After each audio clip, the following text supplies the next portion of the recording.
नमस्कार र आजको मेरो यो भिडियोमा कुनै पनि प्रतियोगितामूलक परीक्षाहरू अर्थात् कुनै पनि कम्पिटिटिभ इक्जाम्सहरुको लागि कमन र भेरी इम्पोर्टेन्ट साधारण रूपमा चाहिने र अति विशेष रूपमा चाहिने केही किताबहरुको बारेमा भन्नु गइरहेको छु। कुनै पनि कम्पिटिटिभ इक्जाम्स होस्, त्यस इक्जाम्सहरुमा जनरल नलेज हामीलाई चाहिन्छ, साथै अरिथमेटिक एन्ड मेन्टल एप्टिट्युड को पार्ट्सहरु हामीले गर्नु परेको हुन्छ र त्यसको लागि गुरुत्वपूर्ण किताबहरु हामीले बेलायदेखि के पढेको राम्रो।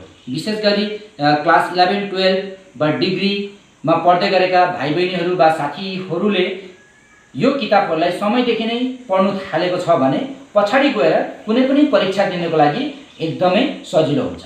अब भन्नु जाँदाखेरि मार्केटमा थुप्रो किताबहरु भेटिन्छ र हाम्रो धेरै भाइ बहिनीहरुले के गरेको देख्नु पाइन्छ भन्देखि एकैचोटी बेसिक किताबहरु नपढेर ठूला ठूला किताबहरु पढिरहेको देख्नु पाउँछु वा त्यस्तो खालको खबर म पाएको हुन्छु र पछाडी गएर नबुझ्दाखेरि मलाई धेरैले फोन गरेर सोध्छन् कि दादा मैले यो किताब पढे मैले बुझिन, मैले त्यो किताब पढे मैले बुझिन भनेर। त्यसैले मैले यो भिडियो बनाउनुको तात्पर्य चाहिँ यो हो जे कसले के किताब पढ्नु। यदि तपाईहरु कुनै पनि कम्पिटिटिभ इक्जाम्सको बारेमा सोच्नुहुन्छ भने भविष्यमा कम्पिटिटिभ इक्जाम्स दिने भनेर यदि कुनै 11 12 का भाइ बहिनीहरु वा डिग्री लेभलका भाइ बहिनीहरुले यदि चाहनुहुन्छ भने उनीहरुको लागि म एउटै सुझाव दिन चाहन्छु। यो चाहिँ विशेष गरी for those candidate who want to appear in competitive examination in future and they are in a beginning stage. जसले चाहिँ बिगिनर स्टेजमा हुनुहुन्छ वा जसले चाहिँ जस्ट स्टार्ट गर्छु भनेर सोच्नु भएको छ उहाँहरुको लागि म भन्न चाहन्छु, हेर्नुहोस् कुनै पनि किताबहरु एकेबारे स्ट्यान्डर्ड किताबहरु पढ्दाखेरि हामीलाई लाभदायक हुँदैन। किन हुँदैन भन्दाखेरि हामीले बेसिक चीजहरु बुझेको हुँदैनौं। अब जस्तै कि एक्जाम्पल भन्देखि इन्डियन पोलिटिकल लक्ष्मीकान्तको किताब टेबलमा राखेर पढ्नु भनेको चाहिँ एकदमै मूर्खता हो यदि हामीलाई बेसिक चाहिँ थाहा छैन भने। रमेश सिंहको इन्डियन इकोनोमी पढ्नु त्यो पनि मूर्खता हो यदि हामीले बेसिक्स नै थाहा छैन भने। जीसी लियोनको जियोग्राफी किताब पढ्नु मूर्खता हो यदि हामीलाई बेसिक्स थाहा छैन भने। त हामीले बेसिक्स चाहिँ कहाँबाट क्लियर गर्ने हो? मार्केटमा सबैले एउटै कुरा भनेको देखिन्छ जे क्लास 8 देखि क्लास 12 सम्मको एनसीईआरटी फलो गर्नु भनेर। अब क्लास 8 देखिको क्लास 12 सम्मको एनसीईआरटी फलो गर्नुपर्छ यो कुरा साँचो हो, सही पनि हो। तर जसरी भन्नु सुविधा छ त्यसरी नै किताबको जुगाड गर्नु त्यति नै साह्रो छ। एनसीईआरटी किताबहरु मार्केटमा किन्नु जाँदाखेरि 8 देखिको 12 सम्म तपाई हिसाब गर्नुहोस्, हिस्ट्री, जियोग्राफी, पोलिटी, इकोनोमिक्स त्यस्ता किताबहरु भेला पार्दाखेरि कति पैसा पनि जान्छ। धेरैको यो समर्थ हुँदैन कि सबै किताब किन्ने समर्थ पनि हुँदैन र धेरैको असुविधाहरु पनि हुन्छ। धेरैले आफ्नो डिग्रीको किताब किनेर पढ्नु कि वा हायर सेकेन्डरीको किताब किनेर पढ्नु कि एनसीईआरटी को किताब किन्नु। फेरि किताबको पनि जुन भेला हुन्छ एउटा क्लास 8 को भेला पारेर क्लास 8 को पढिसकेर फेरि 9 को पढ्नु पर्यो, 9 को पढिसक्दाखेरि फेरि क्लास 8 को किताब खोजेर रिभाइज गर्नु पर्यो। त्यसरी रिभाइज गर्नुलाई पनि असुविधा भइरहेको हुन्छ र कम्पिटिटिभ एक्जाम्समा जति सक्दो हामीले पढेर मात्रै हुँदैन, एटलिस्ट 3 खेप 4 खेप त किताब रिभाइज पनि हामीले हानेको हुनुपर्छ। त्यसैले म सजिलो उपाय म भन्नु गइरहेको छु त्यो चाहिँ हो बिगिनर्सहरुको लागि एउटा किताब अहिले मार्केटमा आएको छ। मैले त्यो किताबलाई धेरैपल्ट रिभ्यू गरेँ र त्यो किताबको नाम हो सोशल साइन्स। त्यो किताबको नाम चाहिँ के भन्देखि social science for civil services examination and various state examination भनेर लेखेको हुन्छ र त्यो किताब मैग्रो हिल पब्लिकेसनको हो। Social science for civil services McGraw Hill publication भनेर यदि तपाईले खोज्नु भयो भने भेट्नुहुन्छ। त्यसको राइटर हो कृति रस्तोगी र सरिका र कृति रस्तोगी भन्ने राइटर्सको किताब। हेर्नुहोस् म यहाँ कुनै किताबको एडभर्टाइज गर्नु आएको होइन, मैले यो किताब पढेको पनि छुइनँ किनकि मैले अरु स्ट्यान्डर्ड किताबहरु मैले पढेको छु। त्यसैले मैले यो किताब पढ्नु जरुरी छैन। तर मैले मार्केटमा नयाँ आएको किताब मैले एकजना यस्तै भाइसँग मैले मागेर रिभ्यू गरेको थिएँ। उसले मलाई सोधेको थियो जे दादा यो किताब कस्तो छ भनेर। त रिभ्यू गर्दाखेरि मैले पाएँ बिगिनर्सको लागि यो किताब एकदमै राम्रो छ। किन राम्रो छ भन्दाखेरि यो किताबमा क्लास 8 देखिको क्लास 12 सम्म क्लास 8 देखि क्लास 12 सम्मको हिस्ट्री, जियोग्राफी, पोलिटी र इकोनोमी यो चारवटा सब्जेक्ट क्लास 8 देखि 12 सम्म एउटै किताबमा पाउनुहुन्छ। क्लियर? एउटै किताबमा क्लास 8 देखि 12 सम्मको सबै विषयवस्तु तपाईहरुले पाउनु हुँदैछ भने यो किताब किन नपढ्ने? त्यसैले तपाईहरुलाई म भन्न चाहन्छु बिगिनर्सको लागि यो किताब एकदमै राम्रो छ। Social science McGraw Hill publication. तपाईलाई म देखाउन सक्छु यो हो, यो मेरो मोबाइलमा यसको यो कभर फोटो पनि छ किताबको र यो तपाईहरुले अलिक हेर्नु होला। यस्तो रङको किताब छ। यो किताब तपाईहरुले लिनु सक्नुहुन्छ मार्केटमा। अब इक्जाम्सको लागि अर्थमेटिक एप्टिट्युड मेन्टल एबिलिटी टेस्टको क्वेशन्सहरु पनि हुन्छ, चाहे त्यो बैंकिङमा होस्, चाहे त्यो सिभिल सर्भिसेसमा होस्, चाहे त्यो क्लरिकल इक्जाम्स होस्, चाहे त्यो कुनै पनि पोस्टलको होस्, रेलवेको होस्, त्यसमा पनि त्यो किताबको एकदमै जरुरी पर्छ। र यो सब्जेक्ट जुन यो अर्थमेटिक एप्टिट्युड वा मेन्टल एबिलिटी यसको पनि बहुतै इम्पोर्टेन्ट रोल हुन्छ।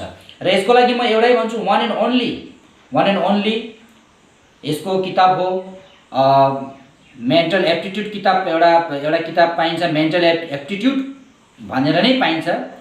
अरिहन्त पब्लिकेसनको पनि हुन्छ, द ल्युसेन्ट पब्लिकेसनको पनि हुन्छ। आरएस अग्रवाल यसको राइटर हो, आरएस अग्रवाल। मेन्टल एबिलिटी वा mental aptitude by RS Agarwal भनेर तपाईले अनलाइनमा खोज्नुहोस्, फ्लिपकार्टमा खोज्नुहोस्, एभाइलेबल भेट्नुहुन्छ। वा directly RS Agarwal book on arithmetic भनेर खोज्नुहोस्, त्यहाँ पनि तपाईहरुले डिटेली पाउनुहुन्छ। यो आरएस अग्रवाल बुकलाई 2 खेप 3 खेप जति सक्दो तपाईले रिभाइज गर्नुहोस्, बुझ्ने प्रयास गर्नुहोस्। तपाईहरुको यो mental ability, logic, reasoning, arithmetic सबैको लागि यो किताबले काम गर्छ। आरएस अग्रवाल देखि बाहेक अरु कुनै किताब पढ्ने दरकारै छैन त्यो सेक्सनको लागि।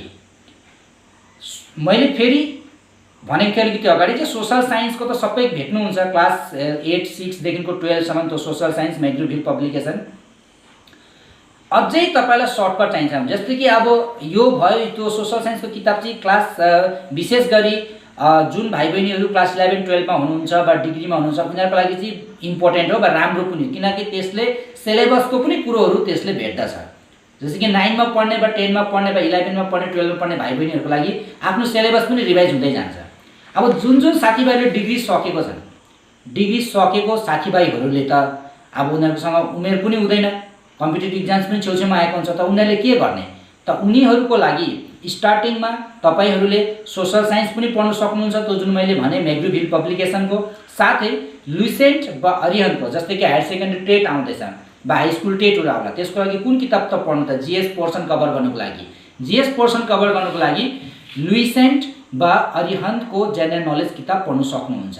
लुसेन्ट वा अरिहन्तको जेनरल नलेज किताब यत्रोवटा किताब पाइन्छ, 250-300 रुपैयाँ पर्छ। त्यो किताब ल्याउनुहोस्, सबै थोक डिटेल्स त्यसमा भेट्नुहुन्छ। अब जुन साथीभाइहरु अझै हायर लेभलको इक्जाम्सको लागि तयारी गर्नुहुँदैछ, जस्तै कि अब बैंक प्रोभिसनरी अफिसर्स, इन्डियन रेलवेको स्टेसन मास्टर वा एप्रिएन्टिस टेस्ट वा अन्य क्लास 1 ग्रेडको इक्जाम्सहरुको तयारी गर्नुहुँदैछ भने वा एपीएससी वा यूपीएससी को अन्डरमा हुने जति पनि एसिस्टेन्ट कमान्डेन्ट, सब इन्स्पेक्टर देखि लिएर इन्डियन इकोनोमिक सर्भिस त्यस्तो खालको परीक्षाहरु यदि स्टडी गर्नु खोज्नु हुँदैछ भने, तयार गर्नु हुँदैछ भने उनीहरुको लागि म सिरेली किताबको नाम भन्दैछु।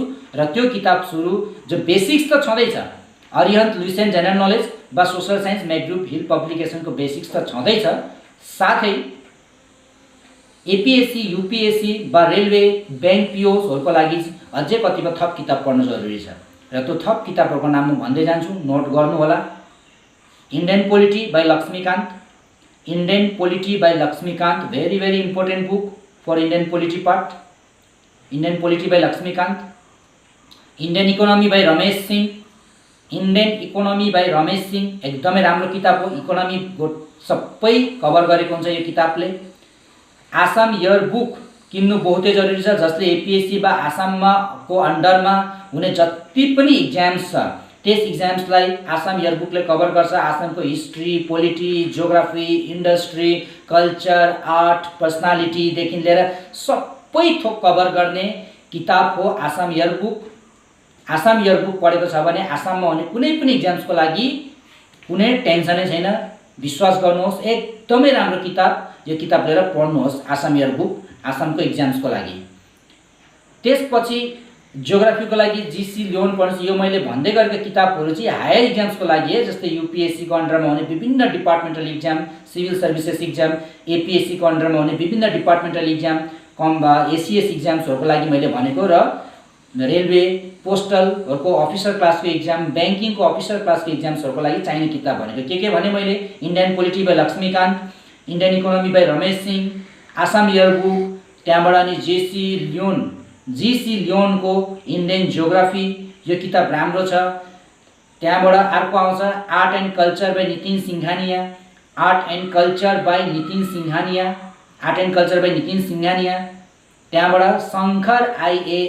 शङ्कर आइएएस भन्ने किताब छ एउटा इन्भाइरोमेन्टल स्टडीको लागि शङ्कर आइएएस भन्नेको किताब पाइन्छ। एकदमै राम्रो किताब हो।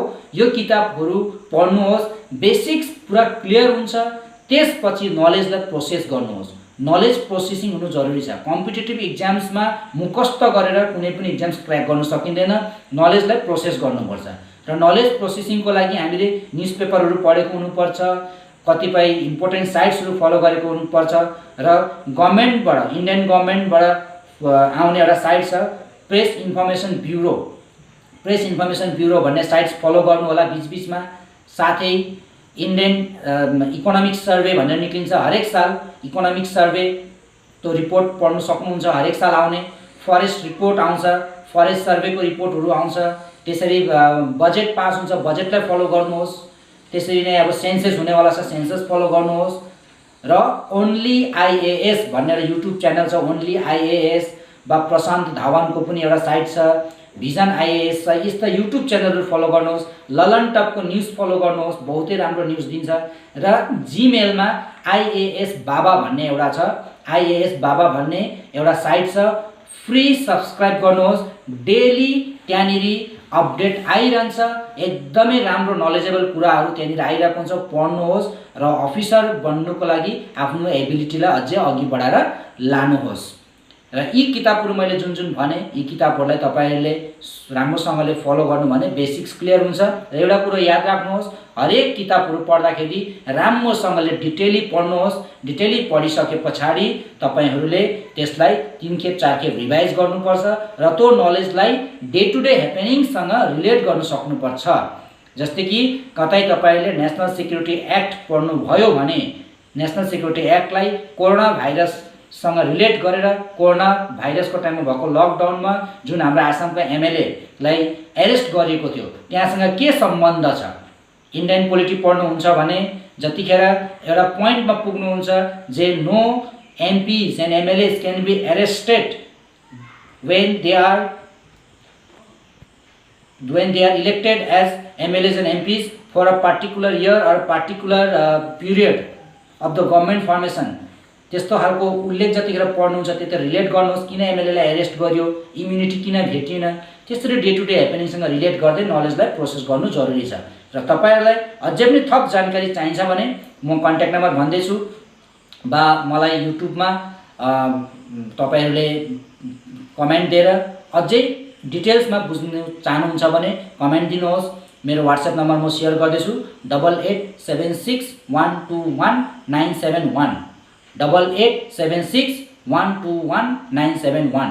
फेरि भन्दैछु 8876121971। यो मेरो व्हाट्सएप नम्बर हो। यसमा तपाईहरु मलाई अझै पनि डिटेली केही विषयमा जान्नुहुन्छ भने तपाईले मलाई सम्पर्क गर्नु सक्नुहुन्छ। नमस्कार, धन्यवाद।